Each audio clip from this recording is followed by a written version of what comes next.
capítulo 10, versículo 4, Paulo diz assim: porque as armas da nossa milícia não são carnais, e sim poderosas em Deus, para destruir fortaleza, anulando nós sofismas e toda altivez que se levante contra o conhecimento de Deus, e levando cativo todo pensamento à obediência de Cristo.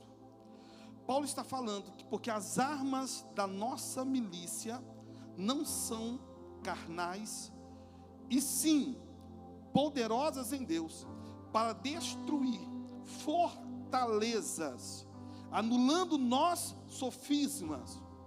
Quando ele fala para destruir fortaleza, Paulo está falando a respeito de uma guerra e uma batalha espiritual que ocorre todos os dias. Na quarta-feira eu falei sobre três principais ataques do inimigo na nossa mente. Ao término do culto, que foi uma bênção, alguém comentou comigo: apóstolo, mais de 20 anos que eu sou cristão, eu era de outro ministério, eu nunca havia ouvido falar de guerra espiritual como eu tenho ouvido falar que nasci. E é natural e é normal, mas por quê? Não porque a ceia é melhor, de maneira alguma, você precisa entender. É natural que, por exemplo, se você for de um ministério, onde o pastor, por exemplo, ele é um músico de louvor, músico da adoração, é natural que esse pastor, toda a igreja, tudo que é feito ali, é muito voltado para a adoração, vai muito pelo seu chamado, pela sua vocação, e a igreja acaba ganhando essa característica, natural. Se é um pastor, por exemplo, se o líder é um pastor missionário, então é natural que aquela igreja fala muito dentro de uma linguagem evangelística, missionária. Se o pastor, por exemplo, ele é um mestre, é natural que essa igreja, ela é muito conduzida dentro da área do ensino. Então tem muitas coisas voltadas para o ensino, pela característica pastoral do mestre. A CEI, como uma igreja com uma visão, Deus me chamou dentro de uma visão apostólica e profética. É natural que a CEI, você ouça muito falar sobre guerras espirituais, sobre atos proféticos, visões espirituais. É dentro daquilo que Deus me chamou. Mas a verdade é que no final, todos vão subir, todos serão salvos. Aquele que é da igreja de adoração vai subir adorando. Aquele que é igreja de batalha espiritual vai subir dando espadada em todos os demônios. Cada um naquilo que foi chamado. Mas o importante é que todos estarão com Jesus na eternidade. Amém? Todos estarão com Jesus. Isso que é importante. Então é natural que você ouça mais temas assim, dentro daquilo que Deus me chamou. E não tem como, meus lindos. Eu começo a orar a Deus, buscando algo, o Espírito Santo já fala: pá, fala isso. Pá, fala isso. Fala isso. Prepara a igreja. Treina a igreja precisa ser ativada, a igreja precisa entender, a igreja precisa abrir os olhos espirituais. Na semana, quarta-feira, que alguém já me avisou que do lado aqui no mato aqui já tinha, parece que saiu alguém aqui, estava fazendo despacho, enquanto o culto da quarta estava acontecendo aqui, estava fazendo despacho do lado da igreja aqui. Então quando eu falo de guerra espiritual, é porque nós vivemos debaixo de uma batalha espiritual absurda, que talvez você não tenha noção, por muitas vezes a igreja não tem noção. É muito gostoso ficar aleluia, glória a Deus, aleluia, glória a Deus, mas só que existe uma guerra que nós não podemos ignorar. Como eu falei, enquanto estava acontecendo aqui, eu falando sobre batalha espiritual aqui, termina o culto aqui, a gente faz um despacho aqui do lado. Houve um dia nós estávamos no escritório aqui durante a semana, o diabo pegou alguém, trouxe alguém para o fundo da igreja, no mato aqui no fundo da igreja, para fazer um despacho. A pessoa fez o despacho aqui no fundo, e ao sair, passar na porta da igreja novamente, ela caiu endemoniada. Nós estávamos aqui no escritório. Aí o diabo falou na boca dela. O que pegou ela na rua lá, preparou ela, comprou os negócios, trouxe ela. Mas só que o vacilo do diabo é que de lá deveria ter passado e rachado fora. Foi passar na frente da igreja. Essa igreja não é perfeita, mas é uma igreja que ora, jejua e consagra. demônio já é derrotado aqui, já é fracassado. Passou, caiu, perdeu. E Deus deu vitória. Deus deu vitória. E o diabo falou na boca dessa pessoa o que havia acabado de acontecer. Então, não tem como. Há uma guerra espiritual. E Paulo está falando aqui sobre as nossas guerras, as armas que nós utilizamos, não são e não pode ser uma arma carnal, mas sim uma arma espiritual. Nós estamos envolvidos constantemente numa guerra espiritual, numa batalha espiritual. E você pode perceber isso de algumas maneiras. Mas apóstolo, como eu vou guerrear espiritualmente falando? É sobre isso que eu quero que você grave muito bem hoje. Quais são as armas poderosas que você pode utilizar para guerrear espiritualmente contra demônios, contra espíritos que se levantam contra a tua vida? Gente, o mundo espiritual, ele é tão assim, assustador no sentido de se revelar para você que às vezes falta percepção. Por algumas vezes, por exemplo, você já teve dentro da sua própria casa, veio um cheiro de murrinha, tipo uma carniça. Você procura o que é e não consegue identificar. De repente o cheiro vai embora. O mundo espiritual, ele também libera cheiro. Por algumas vezes, do nada veio, por exemplo, cheiro de coroa de flores, como se fosse de um cemitério, como se estivesse num sepultamento, num velório. E você ignora, o cheiro vai embora rapidamente. Do nada, o mundo espiritual, ele inala. Você sente cheiro de cigarro dentro da tua casa, ninguém fuma, mas do nada vem um cheiro forte. Às vezes presença ali de um preto velho, de uma chupilintra, mas você ignora. O mundo espiritual, ele libera cheiros também. Por muitas vezes aqui, no domingo passado, aquela presença de Deus, de repente veio um cheiro forte, uma fragrância de um perfume tão gostoso, e essa fragrância ficou forte, forte, forte, forte. Eu subi para ministrar, um cheiro tão forte. Também o mundo espiritual, a parte de Deus liberando. Do nada vem cheiro de nardo, do nada, como se alguém tivesse mexido com óleo naquela hora, e ninguém mexeu com óleo. Também dentro do mundo espiritual, algo sendo liberado ali. E você às vezes falta percepção. Alguma coisa está acontecendo em torno de você. Quando vem a fragrância, situações que nós já estivemos aqui, quantas foram as pessoas que compartilharam e viram fumaça subindo, do nada, olhou, se tem alguma coisa ligada, não tem nada, fumaça sobe, enche o lugar, some a fumaça. A visão espiritual, você consegue ver isso. Quando você vê fumaça, parte dessa forma da parte de Deus, vê fogo, como se pessoas compartilharam comigo, isso há uns 3 domingos atrás, pessoas compartilhando que ela tentava entender se tinha algum LED, alguma coisa estava jogando no meu pé, porque ela olhava meus pés e meu pé estava como se estivesse aceso de fogo. Ela viu fogo, fogo, fogo, e ela, o que está acontecendo? Será que é o LED? É o LED? E procurando ver, mas não estava, não era nada, mas ela via os pés de fogo. E isso é visão espiritual, porque no mundo espiritual, coisas estão sendo liberadas. No mundo espiritual, no momento que as coisas estão acontecendo, o louvor está ocorrendo, está acontecendo ali um liberar da parte de Deus. As coisas vão acontecendo dentro de um campo de guerra espiritual e de liberações espirituais. Vocês estão conseguindo entender isso? Agora, apóstolo, como que eu devo guerrear dentro de um ataque demoníaco? Primeira grande arma que você tem ao seu dispor, a palavra de Deus. Qual é a primeira arma? Hebreus 4, versículo 12 diz assim: porque a palavra de Deus, ela é viva e eficaz, e mais penetrante do que espada de 2 gumes, e penetra até a divisão de alma e do espírito, e das juntas e medulas, e é apta para discernir os pensamentos e as intenções do coração. O autor de Hebreus, ele disse aqui que a palavra de Deus, ela tem um poder para até mesmo dividir. Quando você está olhando, por exemplo, em Lucas, no capítulo 4, diz assim: Jesus, cheio do Espírito Santo, voltou do Jordão e foi guiado pelo mesmo Espírito no deserto. Quem leva ele para o deserto é o próprio Espírito Santo. E durante 40 dias foi tentado pelo diabo.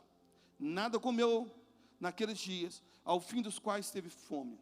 E disse-lhe então o diabo, olha a tentação do diabo: se és filho de Deus, manda que essa pedra se transforme em pão.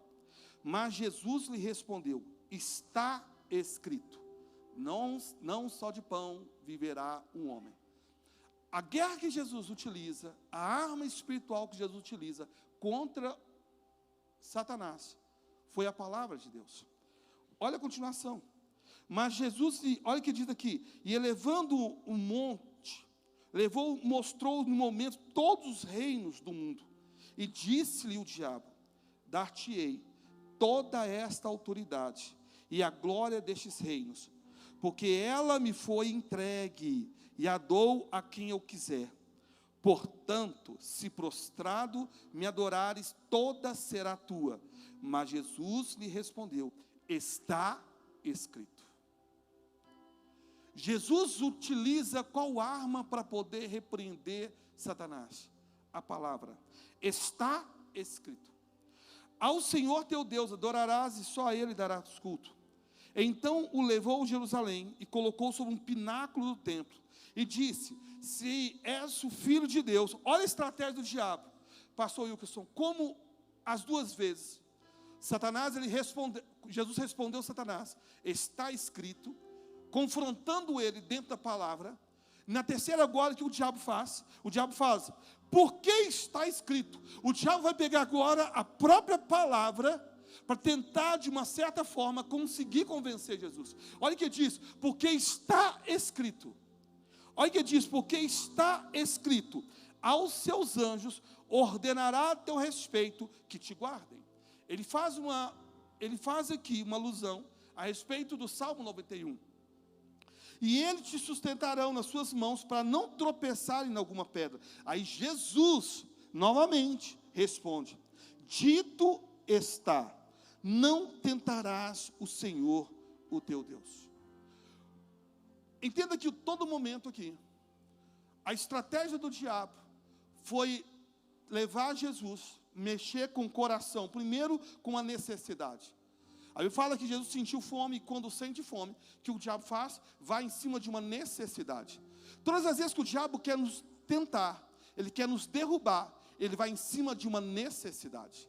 Ele sabe qual é a minha necessidade, ele sabe qual é a sua necessidade, e ele vai atacar na sua necessidade. Ele sabe aquilo que você está precisando, ele sabe daquilo que você está necessitando, ele sabe daquilo que você tem talvez falado com um e com outro, e ele vai em cima da sua necessidade. É assim que ele consegue pegar e derrubar muitas pessoas, destruir muitas pessoas, através da necessidade da alma dela.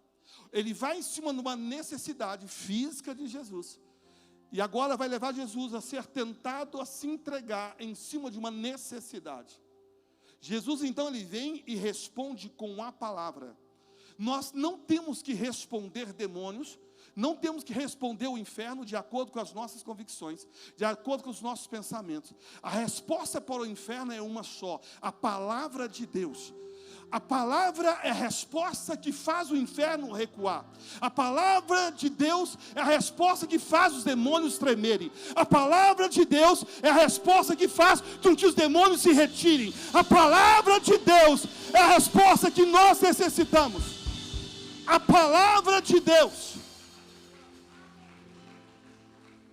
O nosso problema é que nós queremos utilizar muitas coisas, menos a palavra. Eu estava conversando hoje com a pastora, dizendo: amor, se os países chamados desenvolvidos são países onde a fé tem minado, países considerados desenvolvidos como a França, influenciada pelo iluminismo, pelo pensamento totalmente humano. Se você analisar os países desenvolvidos, como o Japão, e tantos outros, eles abandonaram a fé.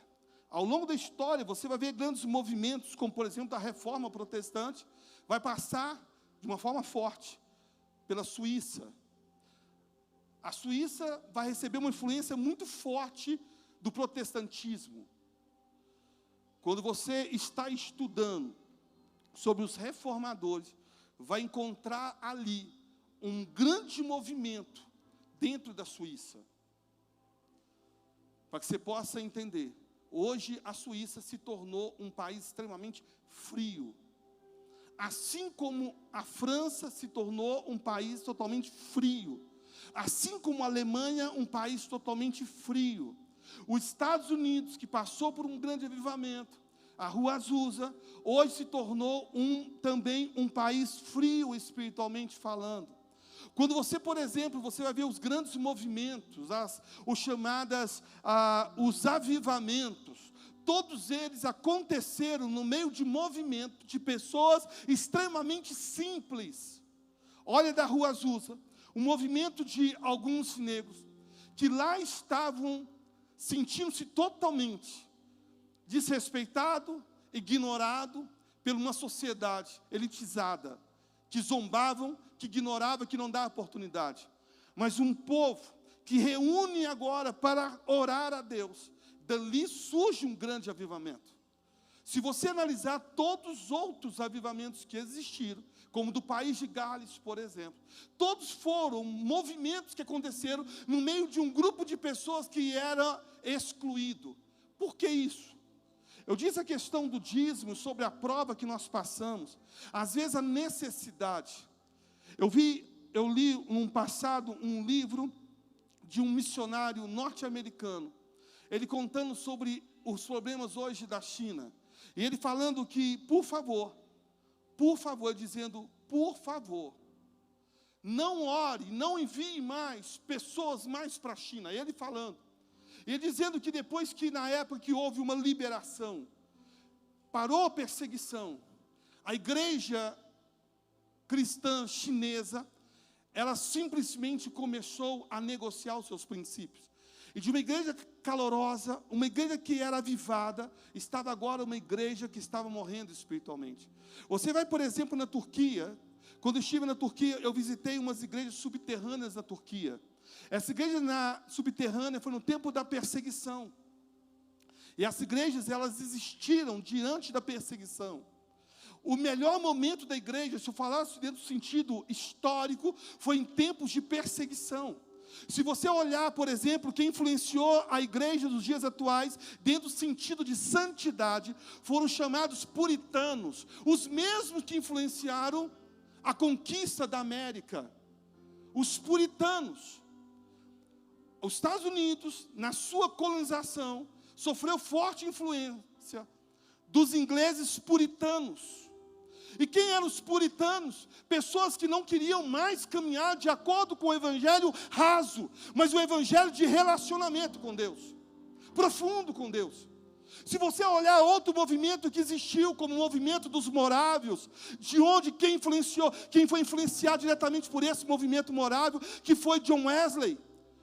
John Wesley é impactado pelos morávios, e os morávios, eles tinham uma característica também de ser um povo extremamente ativo na oração e na vida cristã. O que acontece? Os morávios, os valdenses, tantos outros que eu poderia dizer ao longo da história, surgiram em movimentos de perseguição. O que aconteceu com a igreja? Que ela esfriou na Europa e em todos os países. Ela perdeu a fé, porque entrou o conhecimento humano.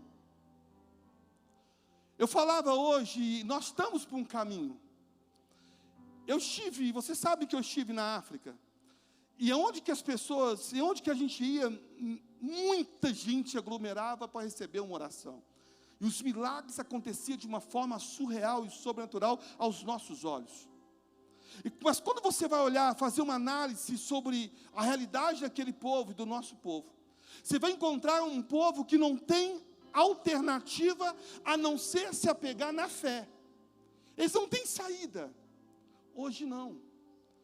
Hoje eu não estou falando contra isso, por favor, não seja ignorante quanto a essa minha fala. Mas hoje, o que aconteceu nos países europeus? Tudo tem uma resposta científica. Tudo, não, isso pode ser resposta de uma queda de uma imunidade, assim, acolá. Todos eles têm acesso a um bom terapeuta. Todos têm resposta das suas emoções, do seu passado. Países como esse, como a África, e como nós éramos no passado, nós não tínhamos acesso. O que acontece hoje, nós temos mais acesso. Então, hoje, nós nos apegamos a qualquer coisa, menos a fé. Hoje, nós temos um acesso. Adoeceu, vai para uma Mater Dei. Tem um bom hospital. Não tem, adoeceu, vai para uma UPA. Aí, antes de ir para uma UPA, aí o pensamento, eu vou sofrer, eu vou ficar lá sentado numa maca, custar ser atendido. E aí a fé entra em ação. Misericórdia, olha por mim. Não, no UPA não, sangue do Cordeiro. Misericórdia, não aceita, e começa a orar, e joelhar, e faz jejum, e faz isso, aquilo, e o milagre acontece.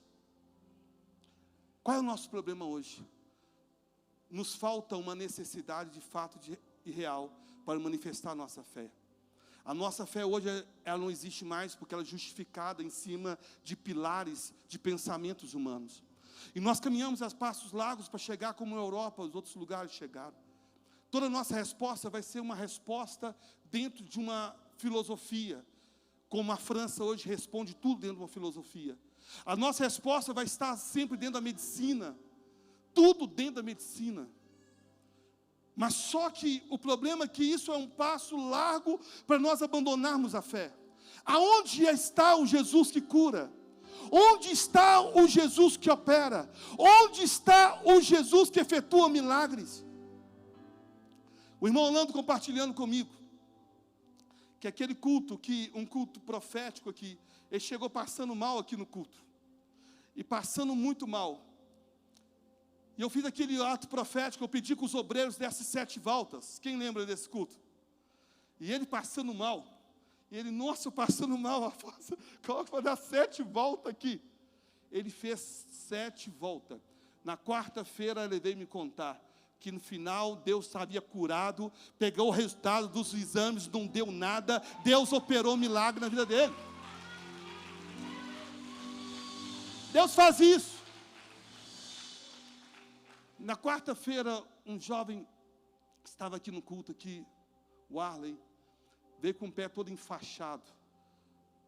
Não consegue colocar o tênis, não conseguia colocar, isso foi no domingo, na verdade. Não conseguia colocar o tênis, pé todo enfaixado, tão inchado. E ele pediu, apóstolo, só pode orar por mim? Eu orei por ele, fizemos a unção nos pés dele. Quarta-feira ele chegou no culto de tênis. Aqui, apóstolo. Eu estou calçando tênis novamente, eu fui curado. Jesus me curou. Jesus continua fazendo milagres. Jesus continua operando milagres. Mas qual é o problema? O problema é que a igreja não crê mais como acreditava no passado. A questão, meus lindos, que nós temos que entender é que há uma arma da fé, há um instrumento em nossas mãos, que é o instrumento da fé. Jesus não mudou, homens mudam, povos mudam, culturas mudam, mas Jesus que curou o leproso no passado, o Jesus que curou o cego no passado, já é o mesmo Jesus que cura nos dias de hoje. Ele não mudou, Ele é o mesmo ontem, hoje e será o mesmo eternamente. Ele não mudou. E o que muda? Muda a nossa fé. Então nós temos que voltar e pegar o que aconteceu aqui, começar a declarar palavras de fé. Ah, fulano, eu estou doente, estou com medo, porque isso aqui pode ser um tumor. Nunca declare uma palavra maldita sobre a tua vida. Eu declaro em nome de Jesus a cura, o milagre. Eu estava sentindo dor, mas Deus entrou com a sua provisão e eu recebi a cura da parte de Deus. Temos que começar a declarar palavras de fé. Nós temos que parar de falar palavras do tipo, eu estou com medo, eu tenho medo. Não, eu não tenho medo. Para que temer, se o meu Deus é um general de guerra, vencedor de todas as batalhas? Eu não tenho medo. Eu não tenho medo. Isso tem sido algo tão comum no nosso meio. O que nós declaramos, palavras de medo, é uma coisa absurda. Eu falei a questão da palavra, começar a declarar palavras de fé. Você tem que aprender a tirar algumas coisas do teu dicionário. Tem que arrancar algumas coisas do teu dicionário. Primeiro, tira do teu vocabulário, do teu dicionário, retira.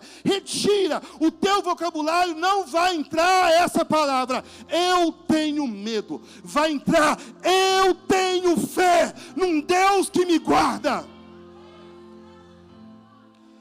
Fala quem está ao seu lado, você não tem medo, você tem fé. Tira isso da tua boca. Tira isso dos teus lábios.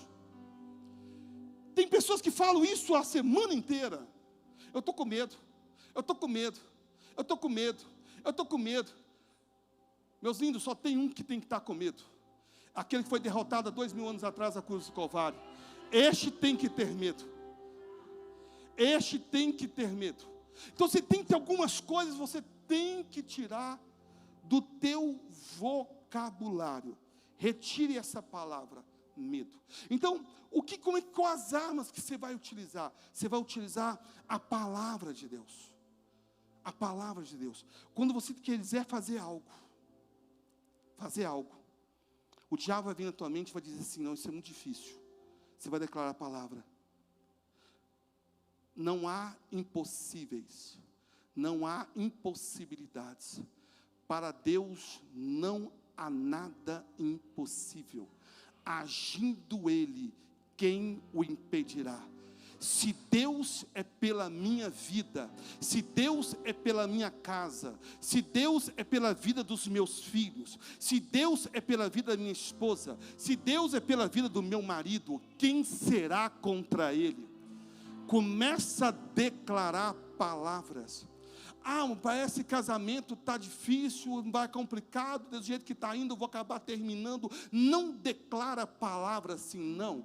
No altar eu declarei e essa palavra irá permanecer nos nossos lábios. Eu e a minha casa serviremos ao Senhor. Eu e o meu lar irá servir o nosso Deus. Começa a declarar palavras de vitória. Isso todo momento, e essa palavra você tem que declarar o tempo inteiro. Pega alguns versículos bíblicos, coloca na tua casa, coloca na tua geladeira, coloca no teu trabalho, declare, coloca lá, vai colocando e vai declarando todos os dias.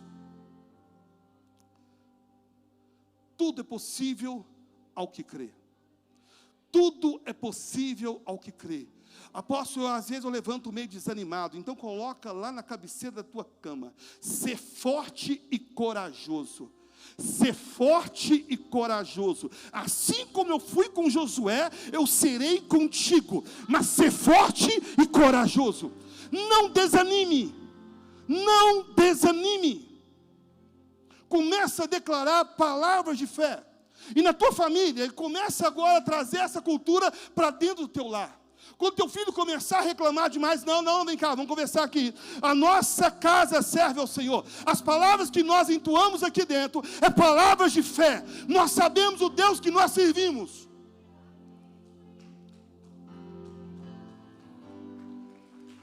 Nós sabemos. Declare. Então, primeiro ponto, você vai começar a declarar a palavra de Deus. Declara. Você já viu que algumas vezes eu pego aqui com vocês o Salmo 91 e a gente ora o Salmo 91? A gente começa a orar o Salmo 91, declarando nossa vida. Isto é declarar a palavra. Pegue a palavra. Apóstolo, eu não sei como fazer isso, eu te ensino. Eu te ensino como fazer isso.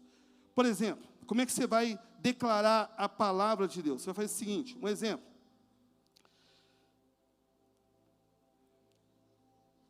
Digamos que o Salmo 23 você vai declarar em tua vida. Aqui diz assim: O Senhor, meu pastor, nada me faltará. Ele me faz repousar em pastos verdejantes. Leva-me para junto das águas de descanso. Refrigera minha alma e guia-me pela vereda de justiça, por amor do seu nome. Ainda que eu ande pelo vale da sombra da morte, não temerei mal algum, porque tu estás comigo.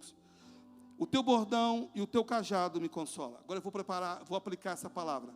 Eu vou orar essa palavra, vou declarar essa palavra. Como é que eu declaro? O Senhor, tu és o meu pastor. É por isso que eu não sinto falta de nada, porque é o Senhor que é o meu pastor. O Senhor me faz repousar em pastos verdejantes, e o Senhor me leva para junto das águas de descanso. O Senhor refrigera a minha alma, e o Senhor me guia pelas veredas de justiça. E eu sei, ó Deus, que ainda que eu ande pelo vale da sombra da morte, eu não vou temer, porque o Senhor está comigo. O inferno recua, demônios recua, o diabo recua, porque a palavra de Deus sendo declarada na tua vida, e você continua, Senhor, a bondade e a tua misericórdia vai me seguir todos os dias, e eu habitarei na casa do Senhor, por todo sempre. Uau! Declare a palavra de Deus. Aí você começa a orar a palavra de Deus. Gente, vocês não têm noção da chave poderosa que é isso. Você não tem noção. Faça o teste nesses próximos 7 dias. Eu quero desafiar. 7 dias. Você vai fazer o que eu estou falando com vocês aqui. O que eu estou falando é que os judeus fazem todos os dias. Ali, ó, no movimento. Todos os dias. Fazendo a leitura da Torá. E eles fazem o quê? Eles declaram a palavra todos os dias. Faça isso por 7 dias. Você vai ver o que vai acontecer na tua vida. Talvez você está buscando resposta numa coisa, está respondendo em outra. A resposta está mais fácil do que você poderia imaginar. Mais fácil do que você poderia imaginar. Apóstolo, estou passando uma luta ferrenha na minha casa. Ok, mas começa a declarar palavras de vitória. Começa a declarar. Você está na luta? Estou, então começa a declarar. 1000 demônios cairão ao meu lado, 10.000 demônios à minha direita, mas eu e minha família não seremos atingidos. Começa a declarar a palavra de vitória. Eu não temo. Eu não temo. E começa a declarar, e você vai ver o que vai acontecer na tua vida e na tua casa. Começa a declarar. No teu trabalho, começa a declarar. O diabo sabe esse poder que há nisso. Por isso que o diabo ele quer lançar para que você possa falar palavras negativas o tempo inteiro. Ele quer que você sofra maldição. E sabe o que é uma maldição? Nada mais é do que uma palavra maldita. O que é uma palavra maldita? Vitória. Mal pronunciada, é maldita.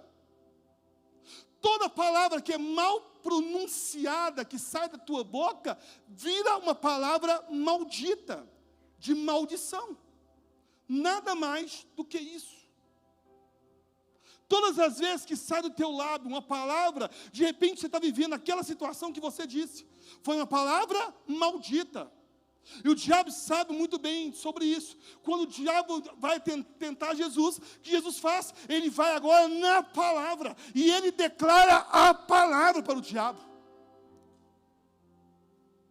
Você tem que aprender a declarar a palavra para o diabo.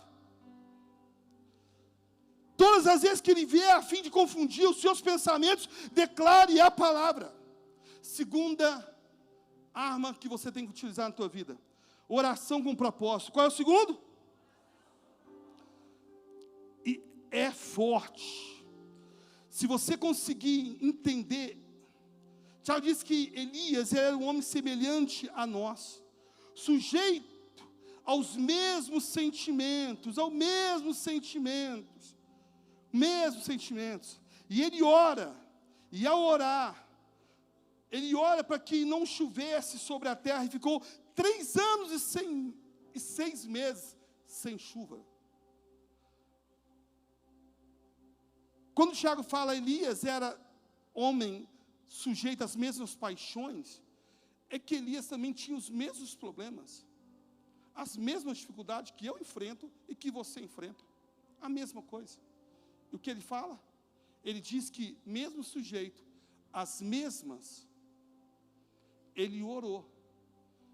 E ao orar, por 3 anos não choveu. Ao orar.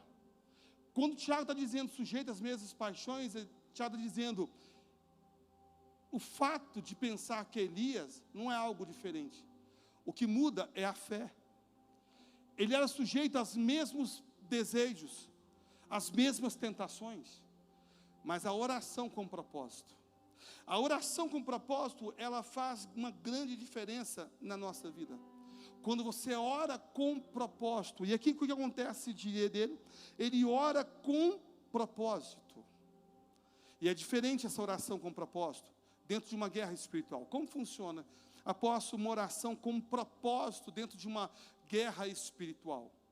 Dentro de um campo espiritual, quando você está orando com propósito, você sabe o motivo real de que você está orando ali. Você já identificou o que está acontecendo. Você já identificou o que está havendo. E você vai direto, justamente, no motivo, na causa. Lembra que eu falei com vocês a questão do cheiro, do perfume? Quando você está com a tua vida no altar, quando você está com a tua vida, com a tua visão aberta espiritual, a sua oração ela se torna uma oração de guerra. E aí, a tua oração é diferente. A oração de guerra é diferente de uma oração convencional. Uma oração convencional, você está aplicando e apresentando a tua vida diante de Deus, a tua casa, a tua família. Essa é uma oração convencional. Numa oração de guerra, não. Numa oração de guerra, você está entrando em confronto com as hostes malignas.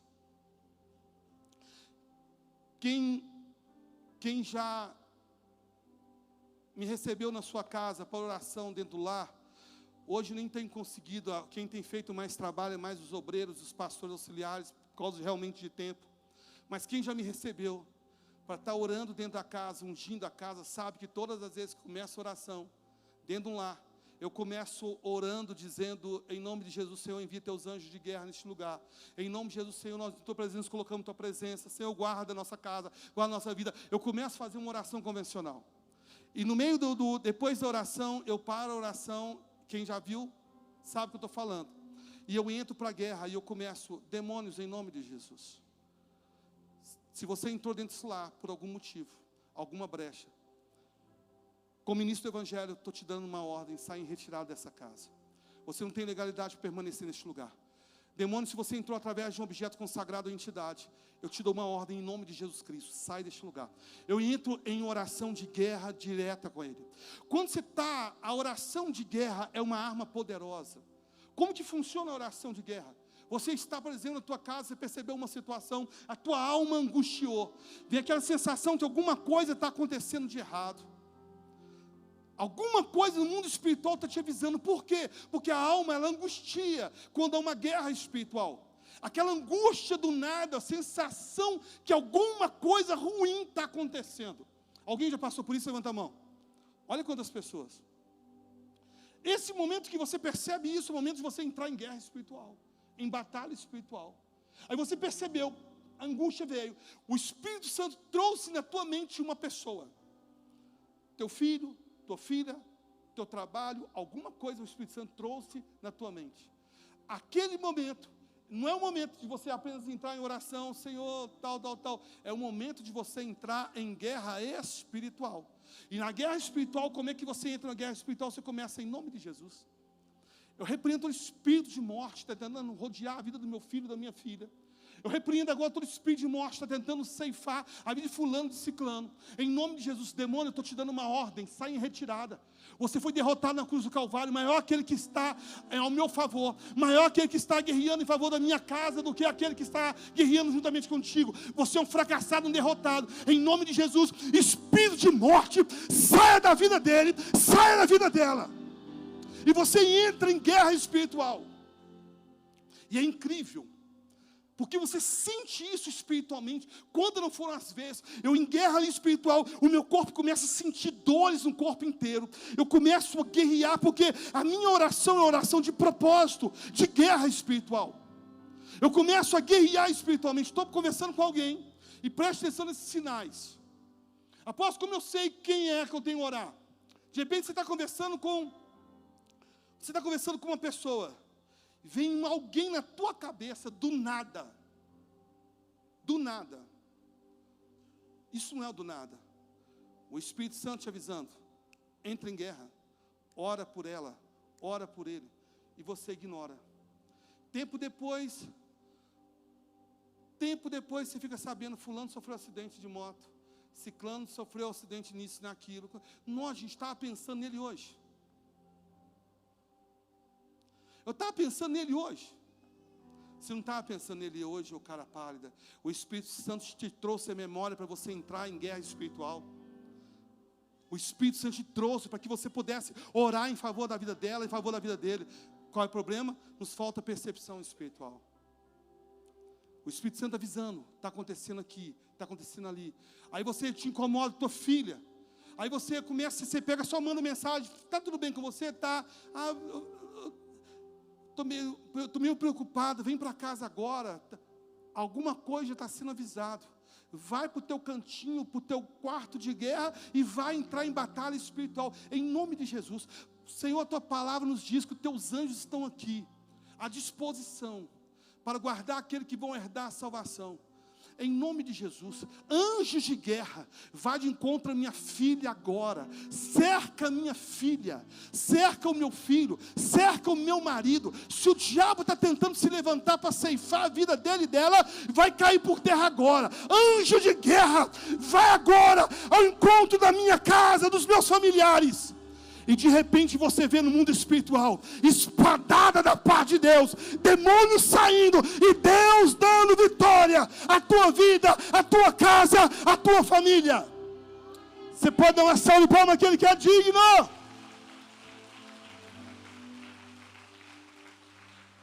São armas espirituais que você tem.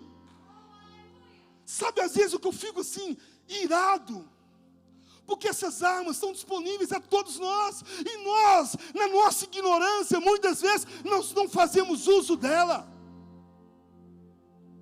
Meus lindos, preste atenção, nós estamos o tempo inteiro em guerra espiritual. Estamos em guerra espiritual o tempo inteiro. Não se trata apenas de estar num culto, reunidos aqui, simplesmente, para ouvir um pastor trazer uma palavra da Bíblia Sagrada. Não, nós estamos num culto diante do Eterno. Nós não viemos assistir um culto, nós viemos prestar um culto. Não viemos assistir cultos aqui, mas prestar um culto a Ele. Precisamos ter visão, entender as questões espirituais. Quando o tabernáculo, eu estou indo para a parte final, preste atenção. O tabernáculo que Deus mostrou para que Moisés fizesse. Primeiro Deus mostra ele nos céus. O autor de Hebreus fala sobre isso. Ele vê nos céus o modelo tabernáculo para ser reproduzido na terra. Ele primeiro vê nos céus para ser reproduzido na terra. Tudo que antes acontece aqui, tem que ser uma sombra, uma manifestação do que já ocorre lá. Vocês estão conseguindo entender isso? Seja feita a tua vontade, assim na terra como é feito nos... Antes de pensarmos que ia acontecer aqui, tem que estar acontecendo lá. Quando a gente começa a adorar a Deus aqui, entenda uma coisa, no céu os anjos já entram em adoração diante do Eterno. E de repente você sai deste campo da terra e entra em outra dimensão. Você entra nos céus dos céus dos céus. Você entra na presença do Eterno. A tua adoração não pode ter aqui, tem alguém que gosta de cantar, tem alguém que gosta de tocar, tem alguém que gosta de dançar, tem alguém que gosta de pregar. Não, aqui tem homens e mulheres dos céus se manifestando aqui. É os céus se revelando à terra. Quando o inverso ocorre, é quando não há manifestado a parte de Deus. Nós temos que entender que tudo o nosso movimento, tudo que nós fazemos, nós somos cidadãos dos céus. somos cidadãos dos céus. Preste atenção, e a última arma é o jejum. Qual que é a última arma? Jejum. Primeira arma qual que é? Qual que é? Segundo,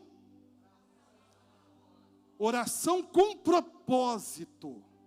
E a terceira arma? Jejum. Por que jejum? Vocês vão entender o porquê jejum. O jejum, quando você está lendo Daniel 10, a partir do verso 2, você vai ver que Daniel ficou brancheado durante 3 semanas inteiras. Buscando o quê? Uma resposta diante de Deus. Em Mateus, por exemplo, 17, 21, a resposta de Jesus para aquele jovem que estava endemoniado, e os discípulos não conseguiam repreender e tirar aquele demônio. A resposta de Jesus foi: essa casta, a casta de demônios, que só sai com jejum e oração. Quando Jesus está dizendo isso, Jesus está dizendo sobre um jejum específico. Há jejuns específicos. Há jejuns que você faz por algum objetivo. Há jejuns que você faz por uma resposta de Deus, uma necessidade. Jejuns são propósitos, abster-se de algo. Mas tem jejuns que são jejuns de guerra, que é diferente. Esse jejum de guerra são jejum de fortalecimento. Que jejum é esse de guerra espiritual, apóstolo? Nesse jejum de guerra, você não coloca nada específico, de uma forma especificada. É um jejum de fortalecimento espiritual. É um jejum, esse talvez seja um jejum mais difícil de ser feito. Esse jejum de fortalecimento espiritual é considerado um jejum mais poderoso pelos judeus, que é o jejum muito relacionado a palavras. E como são ligados a declarações, é o jejum que você faz de palavras. Nesse jejum de fortalecimento espiritual, você faz ele juntamente com um jejum de palavras, não declara nada, e você se reserva em apenas você e Deus. Num jejum específico de renovo, de fortalecimento espiritual, você é terrivelmente atacado. Esse jejum de propósito, fortalecimento espiritual, é o jejum que nós vamos ver de Jesus. Jesus, ele é batizado por João. Ouve-se a voz do Pai: esse meu filho amado, a quem eu tenho prazer, a quem eu comprazo. O Espírito Santo de Deus leva ele agora para jejuar, longe de todo mundo, longe de pessoas, sem acesso com ninguém. Ali ele fica num jejum de fortalecimento. 40, alguns pensam que somente no final que ele é tentado. Ele é tentado durante os 40 dias. É o fortalecimento nesse jejum de guerra espiritual. Você é tentado em todas as áreas. Você é experimentado em todas as áreas. Mas espiritualmente falando, não tem demônios, entidade que resiste a este jejum. Apóstolo, qual o sentido que eu vou, enquanto que eu vou fazer esse jejum? Por exemplo, você percebe que na tua casa você percebe que é uma maldição no teu lar. Você percebe que o teu filho está indo de mal a pior. O mesmo problema do teu filho é o mesmo problema que você viu do teu pai. É o mesmo problema que você viu do seu avô. Você vê uma maldição dentro de casa, dentro da família. Você observa que existe uma maldição ali. Ou, por exemplo, você percebe que a tua casa está debaixo de um encantamento. Um feitiço de encantamento. O que é um encantamento, apóstolo? Quando as pessoas estão debaixo de encantamento, elas não conseguem ouvir outras. Elas perdem a sensibilidade e a percepção. Você conversar com alguém que está debaixo de um encantamento, não adianta. Ela não consegue ouvir. Não entra no seu ouvido. Ela está encantada espiritualmente falando. Então ela vem em culto como esse, ela sai da mesma forma que ela chegou. Porque ela traz debaixo de um encantamento. Ela só pensa a mesma coisa o tempo inteiro. Uma pessoa que está debaixo de um encantamento por uma outra mulher, não adianta. Ele vai lá, traz sua esposa, fica outra pessoa e não se importa, não há nenhum tipo de arrependimento, não há nenhum tipo de remorso, não há nenhum tipo de conserto. Por quê? Porque está debaixo de um encantamento. Nas obras de feitiçaria, de macumbaria, fazem muito isso. O diabo orienta muitas pessoas, muitas mulheres, homens, para fazer encantamento, para poder conseguir ter chamado o amado, a amada em 7 dias. Aquele chamado, eu vou trazer o seu amado em 7 dias. E que é isso? Acontece. Em cima de o quê? De um encantamento. Um encantamento. Me lembro um tempo atrás de uma pessoa que havia compartilhado comigo. Eu tinha falado sobre isso, sobre encantamento, num dos nossos encontros com Deus na época. Eu falei sobre encantamento. E ela disse: apóstolo, eu acho que eu estou vivendo isso, porque o meu marido, ele já deixou nossa casa, ele está vivendo com pessoas assim, acolá, já há 2 meses. E não adianta, meu filho vai falar, ele já agrediu meu filho, ele não quer ouvir, ele não quer ouvir. E você falou sobre isso, é o que eu estou entendendo. Pode ser um encantamento realmente, porque começou a sumir algumas peças de roupa dele lá em casa, um tempo atrás. Eu falei com ele: falei com essa pessoa, você vai fazer um jejum nesse propósito.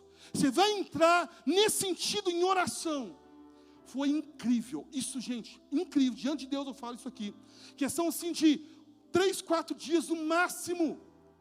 Ela me contou, me mandou uma mensagem dizendo que a pessoa, o marido que estava lá, de repente, ele olhou para a mulher que ele estava e começou a chorar, dizendo: o que eu estou fazendo aqui?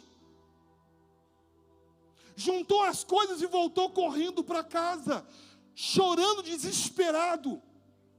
Encantamento. Quantos não estão debaixo do encantamento? Em várias áreas da sua vida. Do nada quer abandonar o seu casamento, do nada quer abandonar as coisas, está debaixo de um encantamento. Mas em nome de Jesus, para que esse caminho na presença de Deus, não vale nenhum encantamento. Sobre a nossa vida não vale encantamento. Sobre a nossa casa não vale encantamento. Sobre os nossos filhos não vale nenhum encantamento. Você pode declarar e dizer: sobre a minha família, diga: sobre a minha família não vale nenhum encantamento. Dê uma salva de palmas àquele que é digno. Não vale nenhum encantamento. E o teu jejum vai ser específico, para que Deus, se há algum encantamento, se há alguma maldição que possa ser quebrado. São castas de demônios, são tipos de entidades, que não saem apenas com a palavra, se dizer sai, vai embora. Em nome de Jesus te repreendo. Tem que ter jejum de guerra. Jejum de guerra. Fique de pé no seu lugar.